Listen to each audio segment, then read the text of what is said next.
Section 1. You will hear a conversation between a travel agent and a customer who needs to book a hotel for a group visit.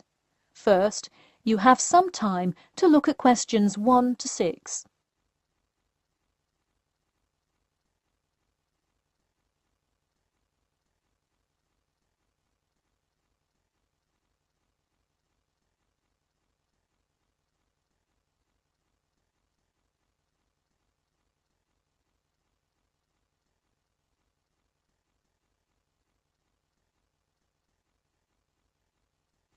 You will see that there is an example which has been done for you. On this occasion only, the conversation relating to this will be played first. Hello, Elite Travel. This is Emily speaking. How may I assist you today? Hi, I have a group visit to plan, and I wonder whether you could help me decide on which hotel to book. I've narrowed it down to either the Winchester, the Royal Hotel, or the Star Hotel. I'm wondering if you have a recommendation. I would be happy to help. Those 3 are excellent choices. If everyone is booking hotel rooms independently, an easy way to do it is online booking. The Star Hotel offers online bookings at no additional charge. It sounds fine. The woman says that the Star Hotel offers online bookings at no additional charge. So, choice B has been written in the space. Now we shall begin. You should answer the questions as you listen, because you will not hear the recording a second time. Listen carefully and answer questions 1 to 6. Hello, Elite Travel. This is Emily speaking. How may I assist you today? Hi, I have a group visit to plan, and I wonder whether you could help me decide on which hotel to book. I've narrowed it down to either the Winchester, the Royal Hotel, or the Star Hotel. I'm wondering if you have a recommendation. I would be happy to help. Those 3 are excellent choices. If everyone is booking hotel rooms independently, an easy way to do it is online booking. The Star Hotel offers online bookings at no additional charge. It sounds fine. Yeah, and you can even book the gorgeous sea view rooms if you act quickly. I'll consider that. It would be great since we're mostly first-time visitors to the area to get a nice view of the water. Now, are there handicap-accessible rooms? Yes, all 3 options have access for the physically disabled. Great. I should also mention that we'll be on a tight schedule, so we won't have much time to go out for meals. Which of these hotels serve food? There is a limited continental breakfast menu at the Star and at the Winchester. For a full restaurant and room service, the Royal Hotel is your best bet. Oh, wonderful. Could you tell me more about the restaurant? Absolutely. In the morning, there is a gourmet buffet or a la carte item, and after 11 a.m. lunch is served in the dining room. Dinners are in a nice, low-key but high-quality setting in the hotel's private dining room, and Fridays feature the house jazz band. How lovely. Is there a group discount? No, sorry, not at the Royal Hotel. Let me check on the others, though. Could I place you on hold for just a second? Sure, thanks. It looks like there is one at the Winchester. 15% off when you book 8 or more rooms. Really? Sold. We'll book at the Winchester. Wait, is it suitable for children, though? We'll have a few little ones in our group, and it would be great to have a way to keep them occupied. Yes, in fact it has a play place that kids just love, with slides and swings and everything. Definitely a good hotel to bring the kids. Okay, great. Before you hear the rest of the conversation, you have some time to look at questions 7 to 10.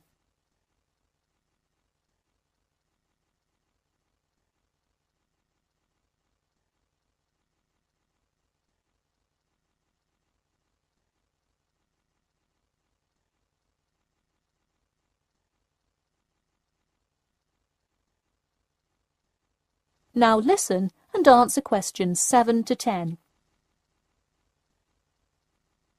So now I know where we'll be staying. What next? Should I go ahead and book transportation and assign rooms and everything? Well, for now, there are only a few things for you to take care of. We will hold a block of rooms for you as soon as you send a deposit. I recommend booking as soon as possible, so you probably want to send the invitations as soon as you know how many rooms to hold. Oh, right. Okay. I'll send the invitations and put down the deposit. Is there anything else I should take care of? Great! And don't worry about this now, but sometime before you arrive, do let us know if you'll be requiring our transport service to and from the airport. I'll make sure to let you know. Does that incur a service charge, or perhaps a tip, or some presents to show our gratitude for the personal car service? Oh, don't worry about it. It is a free service, so if you would like to tip, you are welcome to do so. But hotel drivers do not accept gifts. Thanks for your help. My pleasure. Enjoy your stay at the Winchester. That is the end of section 1. You now have half a minute to check your answers.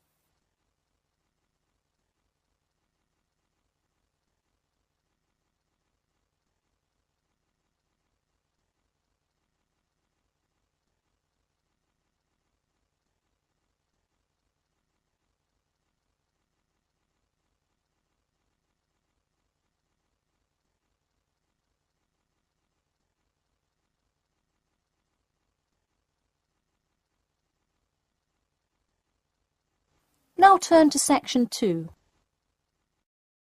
Section 2. You will hear a talk about the 11th Annual Durham County Car Exhibition. First, you have some time to look at questions 11 to 16.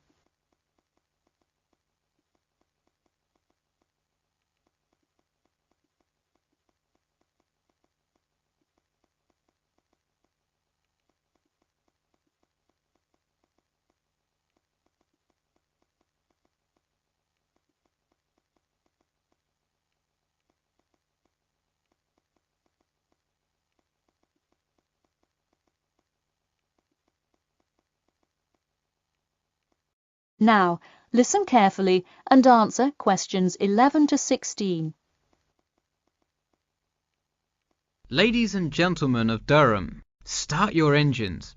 Skip Gordon here, inviting you to the 11th Annual Durham County Car Exhibition.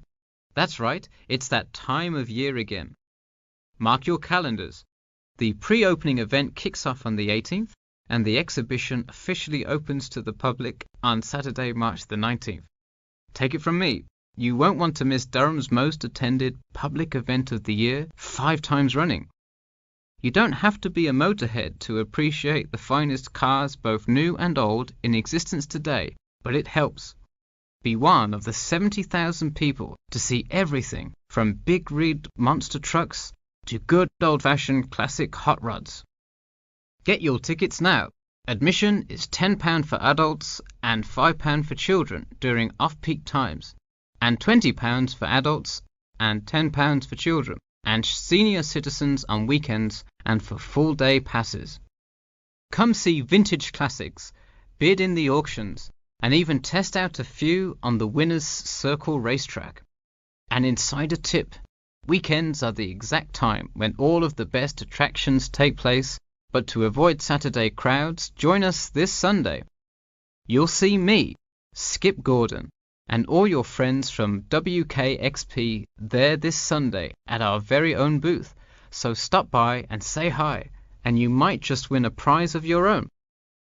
A new attraction this year will be the addition of a new car category: electricity, namely the electric car class. See displays from Toyota, Honda, and you guessed it, Tesla. Watch as the first generation of fully electric cars compete on style, ride, and watch the main entertainment as there's going to be a fabulous show of racing car to see who takes home fastest battery-powered car. While not typically known for their speed, this new class is guaranteed to surprise you. Before you hear the rest of the talk, you have some time to look at questions 17 to 20.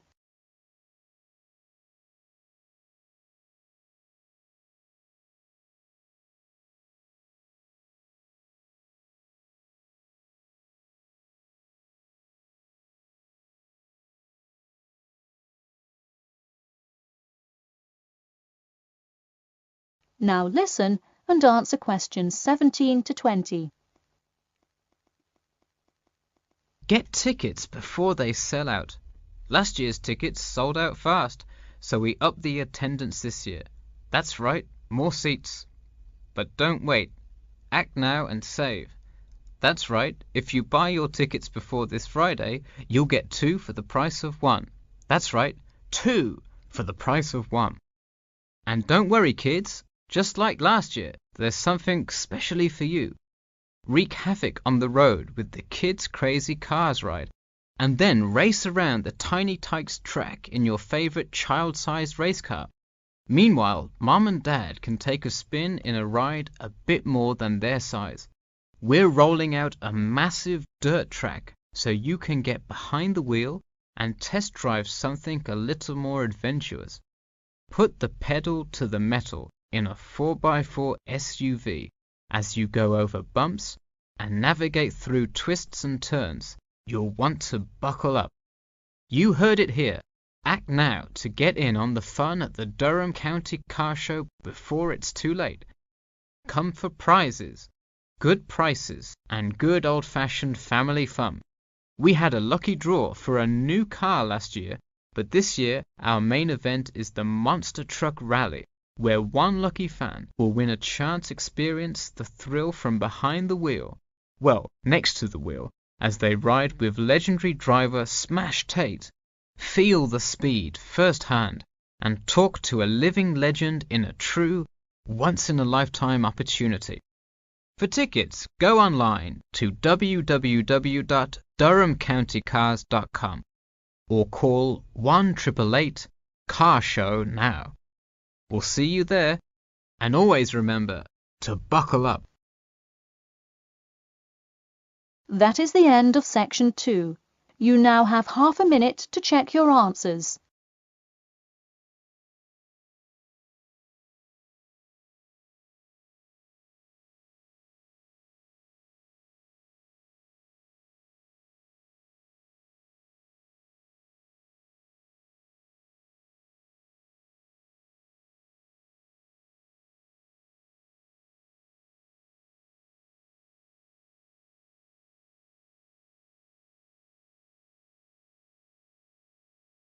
Now turn to section 3.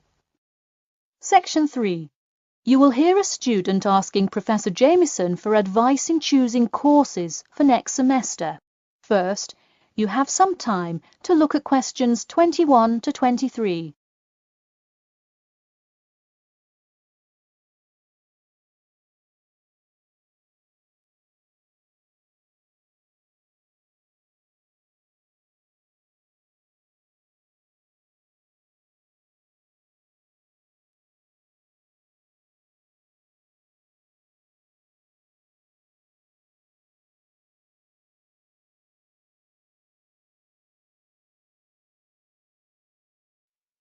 Now, listen carefully and answer questions 21 to 23. Hi, Professor Jameson. I was hoping we could talk this week about choosing courses for next semester. That sounds great. Any idea yet what you'd like to take? Well, I was hoping you could kind of tell me. There are so many to choose from. I don't even know where to start. Sure. Well, first things first. Do you know what you will major in? It's important to take courses that are relevant to your career path. Well, I think I want to major in biology. I want to go to medical school, so it seems like it would make sense. I agree. If you like biology, it's definitely a good idea to focus on that, since so many of the requirements overlap. Okay, so I should take a few biology classes then? Yes, let's start there. You should pick 1 or 2 biology classes. Not just any biology classes, though.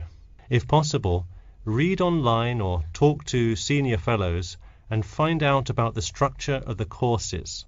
You don't want to end up signing up for 2 classes that require labs in the same semester. You'll spend so much time in the biology department that you won't see the light of day. All right, good idea. I heard labs can be as long as 4 hours. That's true.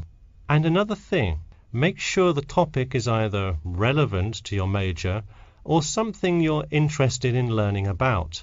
It sounds obvious, but do not just take a class because you heard it was easy or because it does not require attendance.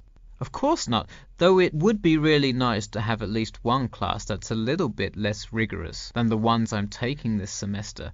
I barely sleep as it is with all this studying. That may have more to do with your study habits, though I don't disagree that your schedule is really difficult this semester. Before you hear the rest of the talk, you have some time to look at questions 24 to 30.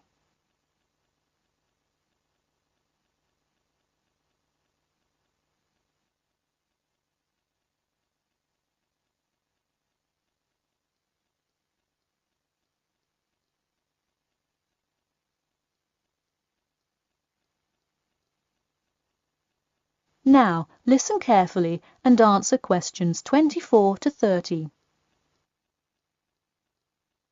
So, any idea which biology classes you may decide on for next semester? Well, I was thinking of taking human physiology. It sounds relevant and interesting. I think it is an interesting class, but I would recommend against it. You're already in human anatomy, which also covers physiology, so it would be repetitive and probably not the best use of your time. If I already know some of the stuff, I could take it to boost my GPA a little bit. You could maybe do that, except the professor that teaches it is famous for giving out the fewest A's of any professor. Oh well, never mind. Now, changing subjects. Have you decided yet on your research topic? Well, I actually decided I don't want to do a research paper. I'm going to do a dissertation instead. I think I will much more enjoy coming up with a thesis and finding all the details to support it. I see. Didn't you already do some of the research, though? What happened to that? Well, I started doing research, then the more data I collected, the more complicated things got. I realized I would have to take a lot more steps to randomize the sample, and then I realized I would need to control for more factors. I see. What kind of data collection did you do? I interviewed employees at the water treatment facility after Professor Dickinson recommended it. I understand. Well, the research paper could be much more outside work, but it may be worth it if that is what you're interested in. No, I am a lot happier just doing the dissertation. That's fine with me. Just remember, you need to finish your first draft and send it in soon. It's already the middle of February. Oh wow, it is, isn't it? I just have to finish it by the end of March, right? Yep, but don't forget, the date will really sneak up on you. Okay, I'll make sure to set reminders in my calendar. And who do I talk to about registering my dissertation? You should go to the department office and then talk to the secretary. I thought I needed to talk to the department head. Not for registering. If you need help developing your dissertation, that's when you should go to the department head. Ah, I see. And who would I see about getting access to the database of past research on my topic? That you can find in the computer lab, specifically in the office. You'll have to ask a lab technician to give you access. Okay, well, I'll go ahead and get started on that then. Thanks. That is the end of section 3. You now have half a minute to check your answers.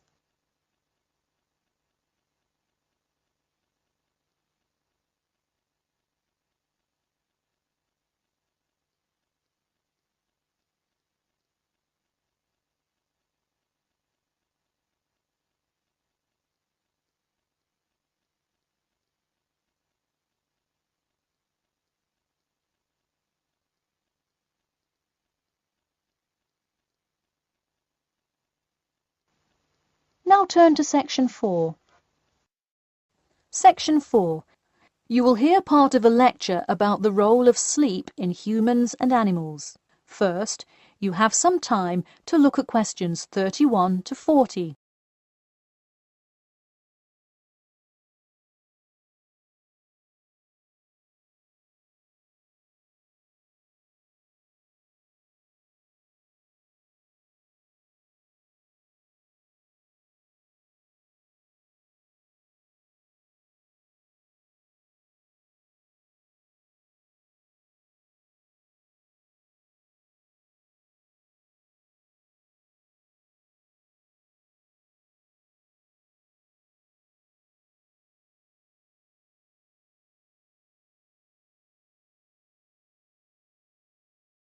Now, listen carefully and answer questions 31 to 40. Good morning, everyone. In today's lecture, I'm going to talk about the role of sleep in humans and animals. Of all the biological processes in the animal kingdom, sleep is perhaps the most important. A human can survive for almost 2 weeks without eating, but did you know that 1 week without sleep can be fatal? It's even worse for animals, especially for those who must avoid predators. Without sleep, an animal is much less capable of avoiding an attack. This is the case for all animals, whether they are reptiles, mammals, or fish. Let us look now at how different animals sleep, reasons for their ways of rest, and the potential problems they might encounter. In marine life, sleep must be balanced with breathing. For example, the dolphin must float to the surface as it sleeps in order to breathe. Like other large sea mammals, they keep one eye open and one half of the brain awake at all times to maintain some amount of consciousness required to breathe and to watch out for possible threats. They sleep with only one brain hemisphere in slow wave sleep. Birds also have unusual sleeping patterns, mostly due to being constantly on edge in the presence of numerous predators. They usually sleep quite lightly. For example, Swainson's thrush, also called olive-backed thrush, is a medium-sized thrush that takes hundreds of naps during the day, each of which lasts just a few seconds. While migrating, migratory birds tend to function well on micronaps. Horses, on the other hand, do most of their sleeping standing up. Scientists think that horses developed their habit of sleeping upright as a defense mechanism, a way of protecting themselves against predators, and a standing position keeps a horse in a constant state of readiness to race away if danger should approach. Also, horses do occasionally take short naps lying down. Horses are heavy animals with big muscles, but their bones are surprisingly delicate, so lying in one position for a long time could well injure a horse. Just like humans, animals can also have sleeping problems. Dr. John Hendricks and Adrian Morrison from the School of Veterinary Medicine, University of Pennsylvania in Philadelphia, determined that certain diseases were primarily associated with the sleep states in animals. In their research, they emphasized that because so much in this area still remains unclear, animal models were very important for studies of sleep disorders. The physiology of sleep in animals is similar to that of humans.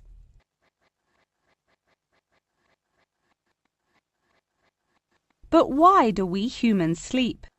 Researchers and scientists believe it helps us organize our memories of the day, that sleep acts as a kind of filing system for the brain. Without it, our thoughts become disorderly and confused, which leads to increased likelihood of accidents and a tendency to say and do bizarre things. Researchers also believe that sleep plays a key role in learning. We sleep so that the brain can integrate new knowledge and form new associations. Because of the similar sleeping pattern to that of humans, rats are often studied in order to increase our knowledge of human physiology. In one study, rats were kept awake for almost 2 weeks and their behavior was observed. Researchers found the sleep-deprived rats could hardly remember anything of what they had been taught that day. For example, one rat had been taught to recognize pictures of various Parisian landmarks in order to receive food. Pressing a button below a picture of the Louvre would result in food being released, and so forth. However, when deprived of sleep, they would press buttons seemingly at random. In addition to rats, the fruit fly, a small insect that feeds and breeds on spoiled fruit, also has been used as a model organism, and thousands of scientists around the world work on it. But why was the fruit fly chosen to be studied? It was for practical reasons. The most important one is that the relationship between fly and human genes is so close that the sequences of newly discovered human genes, including genes that show a susceptibility, can often be matched against their fly counterparts. This provides an indication of the function of the human gene and could help in the development of effective drugs to help people with sleeping disorders. Therefore, many scientists today choose to study the genetic structure of the fruit fly, which could make a particularly important contribution to the understanding of developmental processes in humans. In conclusion, sleep is a necessary part of life, not just for humans, but for the entire animal kingdom. Now, I'd be happy to answer any questions you may have. That is the end of section 4. You now have half a minute to check your answers.